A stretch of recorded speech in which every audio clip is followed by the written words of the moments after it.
I went missing at an airport when I was 8. Last night I had a dream telling me I need to go back. I was 8 years old when we flew to Denver for my uncle's wedding. My friend Adam told me Denver International was haunted. He said there were demons underground and the government built it to hide secret tunnels. I thought he was making it up, but I still wanted to see it for myself. We landed around 6 p.m. The airport was massive and creepy. There was this huge blue horse statue outside with glowing red eyes that made my stomach twist. Inside the terminal, there were murals on the walls showing dead kids and soldiers in gas masks. I asked my mom why they'd put something like that in an airport, and she just said artists are strange. We were waiting for our bags when I noticed a maintenance door near the back wall. It was cracked open, and I heard something coming from behind it, like humming or drilling. The sound got inside my head and made everything else go quiet. I told my mom I had to use the bathroom.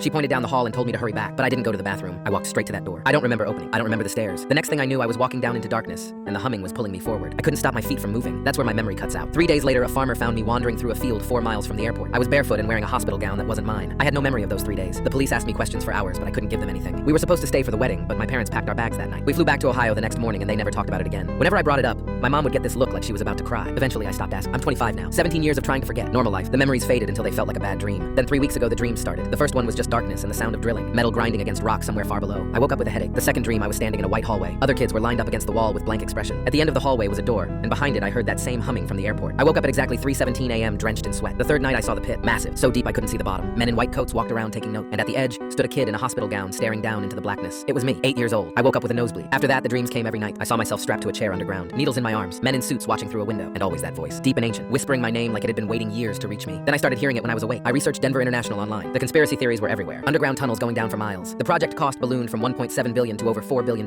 Nobody could explain where the money went. And the missing kids. 12 children disappeared near the airport between 1995 and 1998. Most were never found. Adam was one of them. My friend who told me about the demons. He vanished from that same airport in 1996. They never found him. I called my mom. Asked her what really happened to me. She was quiet for a long time. Then she said, "Please don't go back there," and hung up. The memories started flooding back during the day. Flashes of white coats. The sound of my own screaming. A man leaning over me saying, "The frequency hasn't bonded yet. He's too young."